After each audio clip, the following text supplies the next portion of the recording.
Selamat bertemu dengan Adi Homescreen. Kali ini kita akan mengangkat topik tentang gaji para staf di perusahaan-perusahaan yang terkait dengan pekerjaan konstruksi fisik, seperti bidang infrastruktur jalan, jembatan, bangunan gedung, pertambangan, dan yang lain. Biasanya para awam menyebutnya pekerja di proyek. Kebanyakan para pekerja di proyek tersebut statusnya sebagai pegawai kontrak karena sifatnya hanya sementara saja. Ada waktu dimulainya pekerjaan dan ada waktu selesainya pekerjaan dengan jelas. Tetapi ada pula yang menjadi pegawai tetap atau permanen di perusahaan konstruksi terkait. Hal ini berbeda dengan para karyawan yang bekerja di perusahaan yang bersifat operation karena terus-menerus beroperasi secara berkesinambungan. Selain itu, kita akan bicarakan pula hal-hal yang ada relevansinya dengan gaji, seperti misalnya istilah billing rate, juga survei gaji di perusahaan-perusahaan, dan contoh aktual gaji personil di perusahaan-perusahaan swasta tertentu.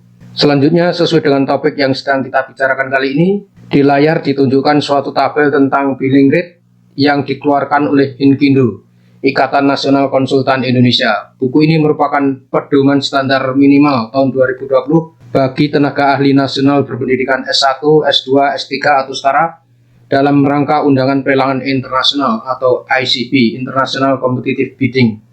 Yang dimaksud dengan undangan pelelangan internasional adalah undangan pelelangan yang pekerjaannya di wilayah Republik Indonesia dan terbuka atau diikuti oleh perusahaan-perusahaan jasa konsultansi dari negara lain.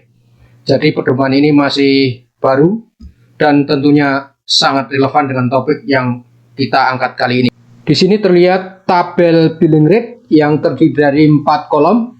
Kolom pertama berjudul tenaga ahli dan tahun pengalamannya, mulai dari tahun pertama hingga tahun yang ke-25.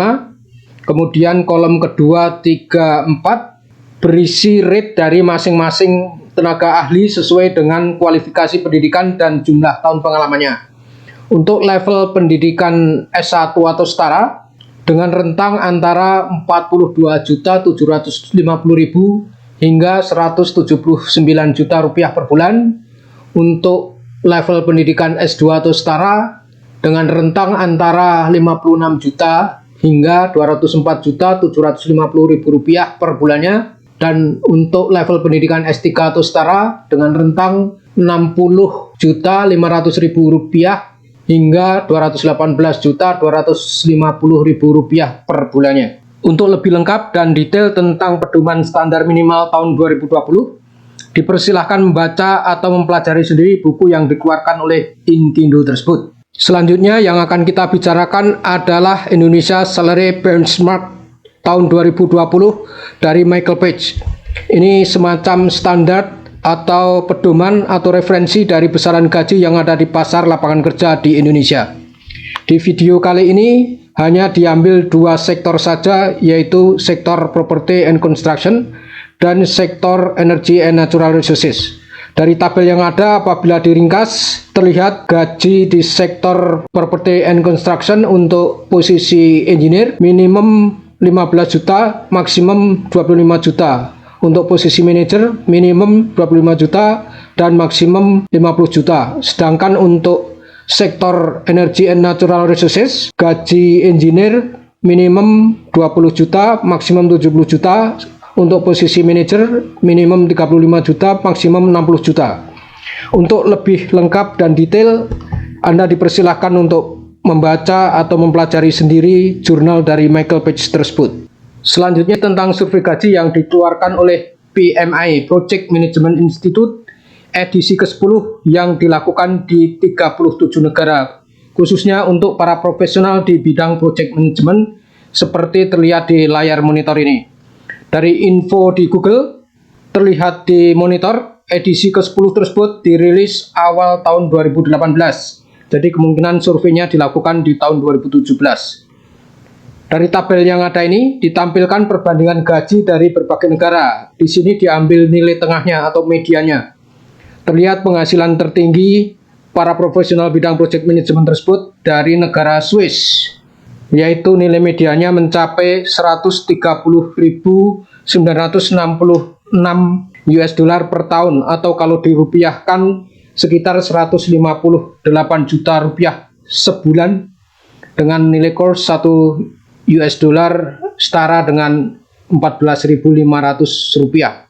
Kemudian yang paling kecil, paling bawah dari negara Mesir dengan nilai medianya sebesar 10.159 US dollar per tahun atau sekitar 12 juta rupiah per bulan dengan kurs 1 US dollar setara dengan 14.500 rupiah. Kalau dilihat dari tabel ini, posisi Indonesia tidak masuk. Lantas di mana sebenarnya posisi Indonesia? Perkiraan saya posisi Indonesia ada di bawah Malaysia, di mana Malaysia memperoleh nilai medianya sebesar 30.015 US dollar per tahun atau sekitar 36 juta rupiah per bulannya. Untuk lebih lengkap dan detail tentang isi dari survei tersebut, dipersilahkan membaca sendiri, mempelajari sendiri buku yang dikeluarkan oleh PMI tersebut. Selanjutnya masih tentang hasil survei gaji juga, yaitu dari Jobstreet seperti yang terlihat di layar monitor ini. Di sini diambil hanya beberapa bidang saja, 3 bidang, Human Resources, Manufaktur, dan Software Engineer. Sepertinya dengan klasifikasi yang berbeda dibanding dengan sebelumnya.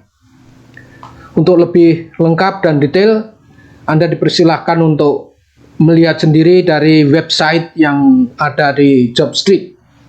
Selanjutnya kita akan membicarakan tentang contoh aktual kasus gaji staf atau karyawan di suatu perusahaan swasta yang menggunakan monthly rate atau gaji bulanan seperti yang terlihat di layar monitor ini. Besaran gaji yang tertera di tabel ini untuk lokasi penugasan di lapangan atau job site.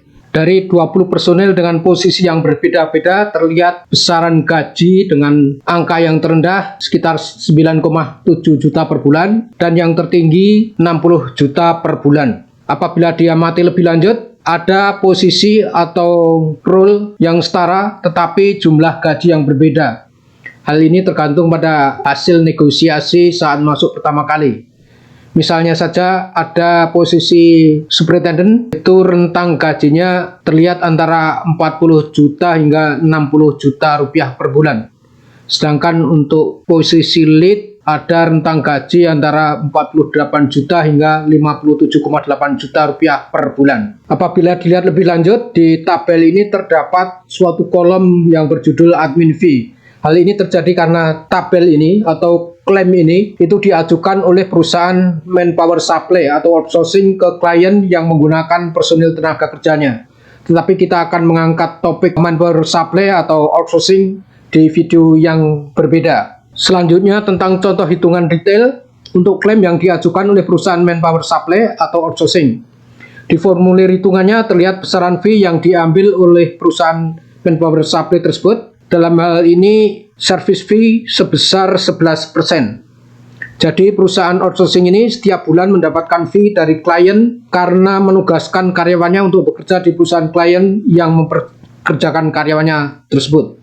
Contoh selanjutnya tentang klaim dari konsultan yang menggunakan daily rate untuk tenaga expatriate staffnya. Dari para personel yang ditugaskan, semuanya sepertinya sudah berpengalaman kerja yang cukup banyak. Perkiraan saya di atas 15 tahun. Di sini daily rate-nya cukup tinggi. Ini antara 17,7 juta per hari hingga 23,2 juta per hari. Bandingkan dengan billing rate dari Inkindo untuk ahli nasional berpendidikan level S3 atau sederajat dengan pengalaman kerja 25 tahun, standar billing rate-nya 218.250.000 rupiah per bulan. Kalau dihitung-hitung per harinya dengan 26 hari kerja sekitar 8,5 juta rupiah per hari. Sedangkan expatriate di sini antara 17,7 hingga 23,2 juta rupiah per hari. Selain itu, ada contoh hitungan gaji untuk posisi di perusahaan klien yang ditempati oleh seorang ekspatriat seperti yang terlihat di layar monitor ini. Basic salary-nya 7,7 juta rupiah per hari dengan waktu kerja 23 hari per bulan sehingga per bulannya sekitar 178 juta rupiah. gross. Dan terlihat pula service fee-nya dari perusahaan outsourcing sebesar 2.000 US dollar. Sepertinya ini angka yang fix per personilnya. Lantas berapa yang diperoleh personel ekspat ini setiap bulannya? Kita lihat monitor selanjutnya. Nah, di sini ada hitungan, terlihat bahwa net monthly salary dari ekspatriat tersebut sebesar 137 juta rupiah lebih. Kalau dikonversikan ke USD dengan kurs 1 USD sekitar 14.500 akan diperoleh per bulannya ekspatriat tersebut mendapatkan 9.500 US dollar lebih. Jadi cukup tinggi sehingga tidak mengherankan kalau banyak warga asing berduyun-duyun datang ke Indonesia untuk bekerja sebagai ekspatriat karena akan mendapatkan billing rate dan tentu saja take home pay-nya yang tinggi. Contoh-contoh aktual yang kita bicarakan tadi, lokasi proyeknya ada di wilayah Indonesia dan di perusahaan swasta nasional Indonesia pula. Sekarang bagaimana kalau orang Indonesia yang bekerja di perusahaan di luar wilayah Indonesia sebagai ekspatriat? Contoh kasus berikut ini adalah seorang pekerja dari Indonesia yang bekerja di luar negeri. Perusahaan tersebut membayar para personilnya menggunakan hourly rate, upah jam-jaman, di mana gaji dihitung berdasarkan jumlah aktual jam kerja yang dijalaninya, baik yang jam kerja normal atau straight time maupun yang jam kerja lembur atau overtime. Dari data yang ada, pekerja dari Indonesia tersebut digaji dengan nilai billing rate sebesar 86,64 US dollar per jamnya. Dari tabel terlihat billing rate berbeda-beda dengan rentang atau gap yang cukup besar. Di sini terlihat minimal 32,7 hingga 176,79. Apabila dilihat dari posisinya, sepertinya masing-masing posisi ini setara karena ada kata lead di dalam setiap posisi yang bersangkutan. Pertanyaannya, mengapa bisa terjadi rentang yang cukup tinggi antara yang terendah sebesar 32,7 dengan yang tertinggi di sini 176,79. Setelah digali data dan informasinya, ada beberapa alasan mengapa hal ini bisa terjadi. Salah satu alasannya adalah ada klasifikasi para karyawannya, yaitu ada international expatriate staff, regional expatriate staff, dan national staff. Yang terbesar rate-nya tentunya yang berklasifikasi international expatriate staff, sedangkan yang paling kecil di sini national staff. Setiap perusahaan mungkin akan mengklasifikasikan para stafnya berbeda-beda. Hal ini sepertinya mirip dengan yang terjadi di Indonesia. Seperti contoh-contoh sebelumnya, terlihat bahwa billing rate untuk expatriate sangat jauh lebih tinggi bila dibandingkan dengan billing rate untuk national staff. Khusus untuk pekerja dari Indonesia tersebut, sebenarnya berapa yang benar-benar dibayarkan atau take home pay kepada personel terkait? Dari data yang ada, terlihat bahwa dalam payslip, base salary-nya dengan jam kerja 160 jam per bulan mendapatkan 6.463 US dollar. Karena pembayarannya menggunakan hourly rate atau berdasarkan aktual jam kerja yang dijalaninya, di sini terlihat take home pay-nya berbeda dengan base salary-nya, yaitu sebesar 7.118,11 US dollar. Jadi salah satu komponen tambahannya ini adalah dari adanya jam lembur atau overtime dari personel yang bersangkutan. Bila kita lihat hitungannya seperti muncul di layar monitor, di sini terlihat base rate untuk take home pay-nya diperoleh angka 6.463 bagi 160. Jadi ketemu 40,39 US dollar per jamnya. Nah, angka inilah yang akan dipakai untuk menghitung benar-benar berapa jumlah yang akan diterima oleh pekerja atau personil yang terkait. Di sini misalnya untuk bulan Agustus diperoleh 7.118,11 USD, kemudian bulan selanjutnya 7.790,09 USD.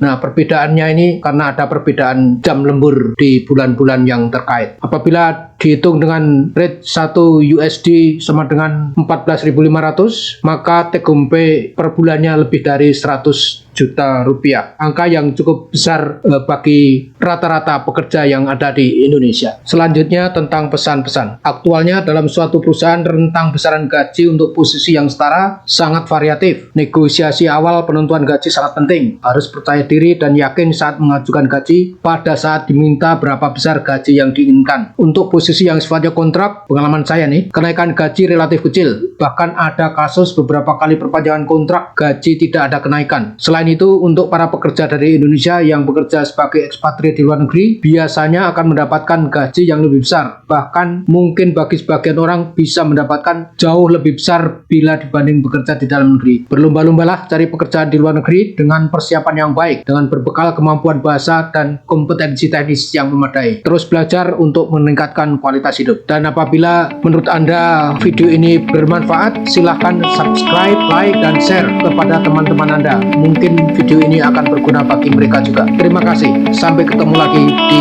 video yang lain.